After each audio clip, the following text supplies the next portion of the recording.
You found it. Your home for the best content on your favorite team, the Fighting Tigers of LSU. Do us a favor, subscribe to the channel, leave your comments below, and be sure to smash that like button.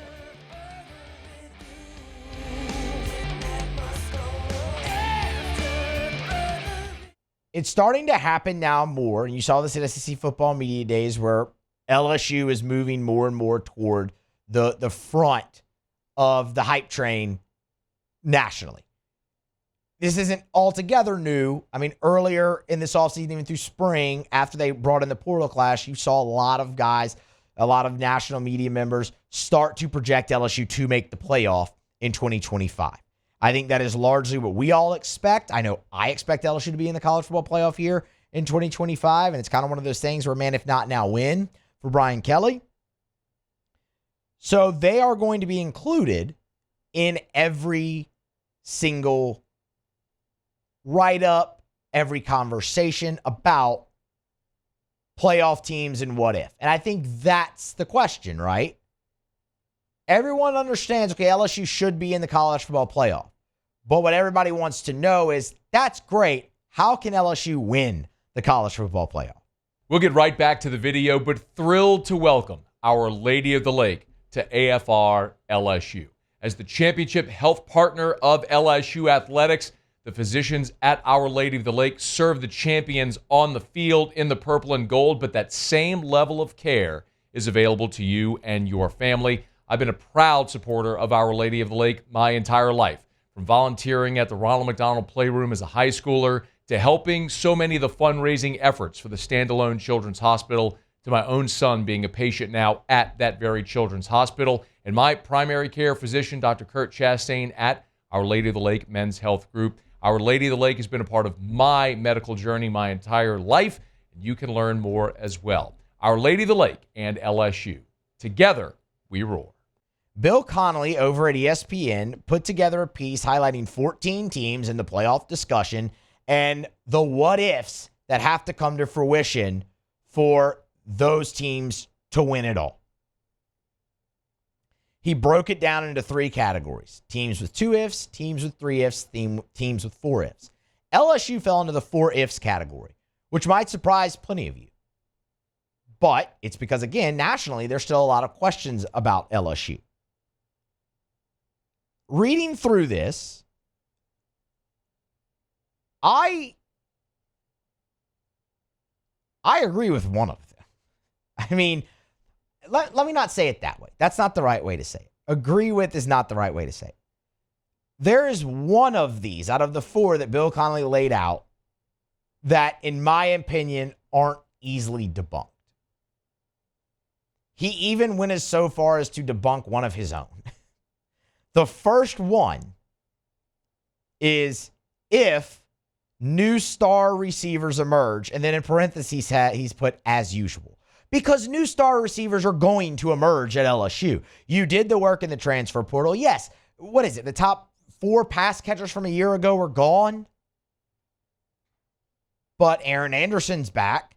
Chris Hilton is back. And if he stays healthy, you saw what he's made of down the stretch, really, in those last 2 games, the Oklahoma game and the bowl game, where, man, you fully saw it on display, the deep threat that he is. You feel great with that there. You bring in Nick Anderson, who could be a 1,000-yard guy for you potentially. Barry and Brown, who everybody's tried to tab as the breakout player for LSU. That's not even talking about Kyle Parker. That's not even talking about Trey'Dez Green from the tight end spot, who, again, the last 2 games of the season, really down the stretch, you saw what he could be. Bauer Sharp as well. You look at a guy like Destin Hill, who they brought in and featured plenty in the red zone during spring. Like, that's a given. It would be more of a shock if that doesn't happen. I think everybody understands LSU receivers are going to emerge. You've done nothing but surround Nuss with weapons, and that should really help this offense. So that's an easy one to just kind of, like, if there's any school in the country that deserves the freaking benefit of the doubt at the receiver position, it's LSU. Number 2. if the rebuilt lines hold up. He goes into the defensive line and the offensive line. Talk about the offensive line here in a second. I think the defensive line has a chance to be a strength for LSU. I love the additions that you made on the edge for potential, and I think they are set up for big seasons. A guy like Patrick Payton, a guy like Butler, a guy like Jack Pyburn, who really is focused in on his pass rush. And then, oh, by the way, you have a guy like Gabe Relaford returning. Just look at the production you got out of Braden Swinson and Savion Jones a year ago. Those two combined for over 100 tackles and 13 sacks. Now you add in a guy like Bernard Gooden on the interior, Sadir Mitchell, you get Jacoby and Guillory back, Ahmad Bro, Dom McKinley. They had to play a bunch as freshmen because of the injury to Guillory. They're all back. Like, I think the defensive line, end to end, can be a real strength for LSU. Yes, it looks rebuilt, but there's a lot of veteran presence there.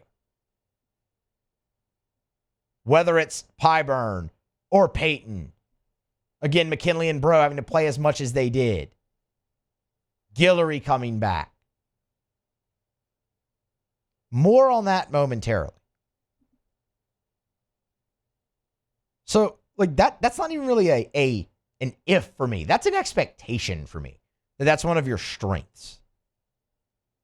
The offensive line, I'm going to hear you on that. But it's also not as dire as Connelly made it out to seem in his piece. The bulk of his rebuilt lines thing was about the defensive line. And the last bit of it says, but the O-line will start all or mostly sophomores and redshirt freshmen. Yikes. And that's just not true. Like, that's flat out wrong. How quickly we forget about Braylon Moore, a redshirt junior who projects as LSU's starting center coming over in the portal from Virginia Tech, as well as Josh Thompson, a fifth-year senior from the Big Ten in Northwestern. Both of those guys, I would be fall over stunned right now if they're not starters on LSU's offensive line week 1 against Clemson. And then, okay, you can look at, well, what about DJ Chester? He's like a redshirt sophomore, sure, but he started every game last year for you. Your problem spot there is replacing Will Campbell and Emory Jones. It's the 2 tackle spots. You should feel plenty good at guard and center for LSU. You're either going to have a returning starter there in DJ Chester at center, or you're going to bring in a veteran like Moore who you brought in to play the position. Now, I'm not going to completely wave away the offensive line. It is actually my chief concern about LSU this season. That in the secondary.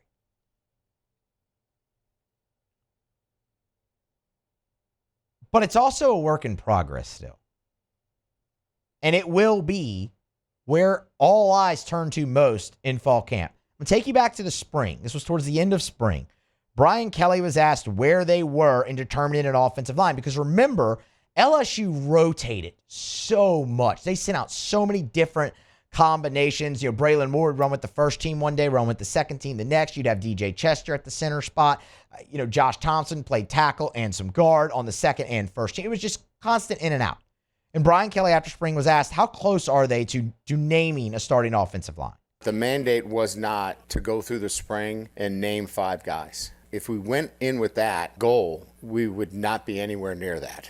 But that wasn't the goal. The goal was to get guys in position where we could find out what the best fit was for them individually and for us as a unit and then as LSU as a football team. So it's been moving guys around and finding where the right fits are. And then we'll go into camp and probably say, all right, through the first 8-9 practices will give us some time to make the decision on what that unit is and then build continuity through the back end of preseason camp with the starting 5. So there you go. This is where they're going to determine that. And I would be fall over stunned, as I said, if Braylon Moore and Josh Thompson aren't starting on LSU's offense. That's why you brought them here, was to start. So you weren't going with just sophomores and redshirt freshmen. Does that mean LSU's offensive line is going to be great? No. And that's why it's chief concern among many. But it's not as dire as it's made out to be there. The other two kind of go hand in hand. We'll start with if the risks are better rewarded. And here Connelly talks a lot about Blake Baker and the havoc that he wants to create and risking getting burned, and it kind of forces, mistakes because you weren't as great at the back end of your defense. With the upgrades in the front and the back end, you got Perkins and Weeks back. That's what he highlights. What can that look like? LSU's risks are going to be better rewarded, in my opinion, because they're going to get home more this year. And LSU was pretty darn good a season ago. They were top 30 in the nation in sacks. Braden Swinson at one point was on pace to break LSU's single season sack record. He ended up with 8.5. But now, when you look at this and you look at what their position to do on the defensive line in general, moving Perkins to the star, just look at the defensive line. With Kyle Williams coming in, how often have you heard it? Oh, it's much more what Blake Baker wants to do. They can create havoc from that spot. It just gives them another guy, like a Bernard Gooden. He's much more athletic, guy who can rush the passer. Don McKinley fits into that mold. Hell, even a guy like Jacobian Guillory, who's a tank of a human. They call him Tank. Before he got hurt, leading into the 24 season, Brian Kelly's like, y'all are going to be surprised how much he's in the backfield. He's a freak athlete. So just in that regard, your risk is going to pay off more because I think LSU's going to get home more this season. But the one that you just can't debunk is the one that goes hand in hand with the risk being rewarded, and that's if transfers upgrade the secondary. And that is the biggest question on LSU's defense. It is the biggest question on LSU's defense. You feel real good about it. Bringing in Mansour Delane, likely to hold down one of the starting cornerback spots for LSU. He can play a little safety if need be. You bring in A.J. Halsey, who is an all-conference player at Houston in the Big 12. To Marcus Cooley, who is, as Brian Kelly put it, a safety that can play nickel. That's massive. You have a healthy Jordan Gilbert as well, but those three transfers have to play a massive, massive role. They have to do that for LSU to reach their goal of winning the national championship. Like, that is the one you can't dispute. You were not good enough back there. A lot of it was talent. Yes, Gilbert's injury plays into that as well. But you have completely remade that room. And your success defensively hinges on that. Because I think you're going to be, I've established, I think you're going to be really good on the defensive line. I think you're going to be great at linebacker. I think LSU is arguably the best team in the country at linebacker. The secondary is going to be that linchpin. And the transfers coming in and living up to the hype and living up to the goal and the lofty expectation that have been placed upon them is huge. The other thing that was not mentioned here is the running game. Like, I would put that way in front of if a wide receiver emerges. LSU's got to be able to run the frigging football. Garrett Nussmeier already proved he can throw for 4,000 yards with no running game. You give him a running game and take some of the pressure off of him, that's going to lead to improved decision-making, and it's going to lead to an even better offensive season than he already put forth with zero running game. Now, that goes hand in hand with the offensive line. You're replacing 4 starters. The 4 starters you're replacing all were drafted, and you couldn't run the ball behind them a year ago. You're better at running back. But is the scheme going to be better understood, better called, better installed than it was a year ago to lead to that? Like, those are the two things for me. LSU's got to run the football better, and the secondary's the linchpin. So for me, 2 ifs.